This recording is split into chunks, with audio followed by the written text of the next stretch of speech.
ท่านผู้ชมจะมาต่อที่ข่าวของบริษัทโมกจำกัด BYD ลาวได้จัดพิธีส่งมอบรถ BYD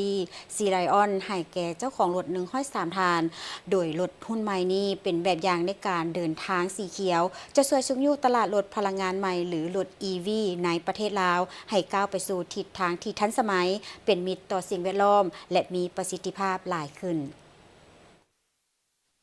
ในวันที่25 พฤษภาคม 2026 บริษัทโมกจำกัด BYD ลาว ได้จัดพิธีส่งมอบรถ BYD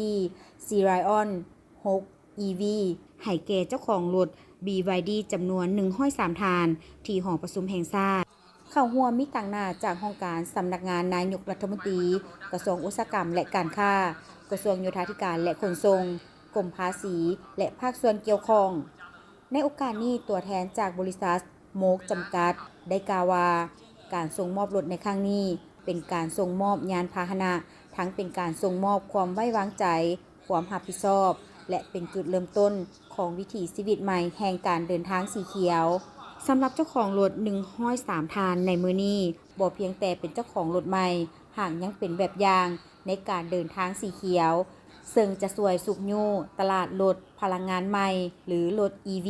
ในประเทศลาวให้ก้าวไปสู่ทิศทางที่ทันสมัยเป็นมิตรต่อสิ่งแวดล้อมและมีประสิทธิภาพหลายขึ้น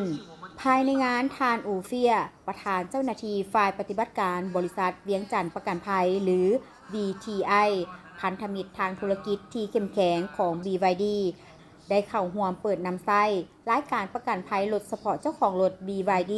เพื่อร่วมกันสร้างประสบการณ์การเดินทางที่ปลอดภัยและอุ่นใจตลอดเส้นทางภายใต้มาตรฐานการบริการแทนคืนประกันภัยรถที่ว่องไว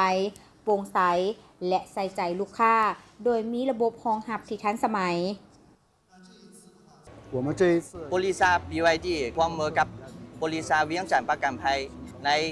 ครั้งที่นี้นะเป็นผู้ที่ร่วมมือผู้เดียวแล้วอยู่ในนี้เขายินตามที่ว่าลูกค้าเป็นผู้ที่นั่งนะและการบริการของ BYD รถนะเพื่อให้ลูกค้ามีความมั่นใจในการนำใช้ BYD 客户服务好。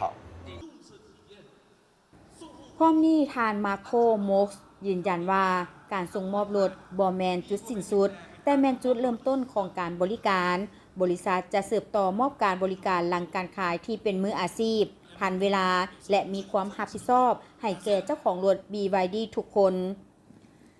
ในต่อหน้าบริษัทโมกยังจะมีแผนยกระดับความสามารถด้านการบริการทางด้านการบำรุงรักษาการซ่อมแปลงการจัดหาอะไหล่การสนับสนุนด้านเทคนิคและการให้คำปรึกษาในการใช้รถเพื่อให้ลูกค้า BYD ในลาวได้รับประสบการณ์การใช้รถพลังงานใหม่ที่ดียิ่งขึ้น BYD Ceylon 6呢，它的优点卖点很多。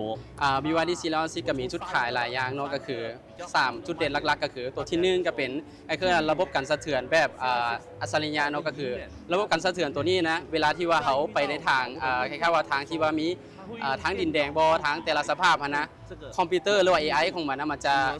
ปรับตัวตามนั้นเลยก็คือระบบการสะเทือนของมันจะปรับตัวแล้วก็เฮ็ดให้รถเนี่ยบ่สะเทือนหลายส่วนตัวที่2มาก็เขาจะเอิ้นว่าเป็นระบบ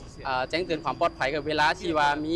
โจรหรือขโมยนะไปลักรถหรือไปทุบรถอะไรนี่นะมันจะมีกล้อง360องศาพร้อมที่จะจับคล้ายๆว่าสถานการณ์ในตอนนั้นว่ารถปัจจุบันนี้มันมีคนเฮ็ดหยังกับรถแล้วก็ส่วนตัวที่3นี่ก็คือจะเป็นจอดอัตโนมัติเนาะจอดอัตโนมัตินี่เขาสามารถกดจอดอัตโนมัติแล้วออกจากรถแล้วให้รถจอดเองได้เลยซึ่งตัวนี้จะเป็นข้อดีให้กับเจ้าของรถที่ว่าเป็นแม่ยิงบอแมนจะนำหน่วยความสะดวกให้กับเจ้าหลายด้วยBYD ลาวปัจจุบันนี่เขาเปิดมาได้6 ปีแล้วต่อไปนี่นะก็คือเขาจะบ่เพียงแต่พัฒนาเพียงสำนี้เนาะเขาจะมีการขยายก็คือขยายสาขาตัวแทนจำหน่ายไปให้กว้างขวางขึ้นในประเทศลาวบ่ว่าจะเป็นตัวแทนจำหน่ายในนครหลวงเวียงจันทร์เองแล้วก็ตัวแทนจำหน่ายในต่างแขวงเขตชนบทต่างๆ这个很重要ภายในงานได้มีการจัดวางแสดงรถ BYD Sirion 6 EV พร้อมทั้งการสาธิตและแนะนำระบบของรถและการแสดงพิเศษอื่นๆเติมอีก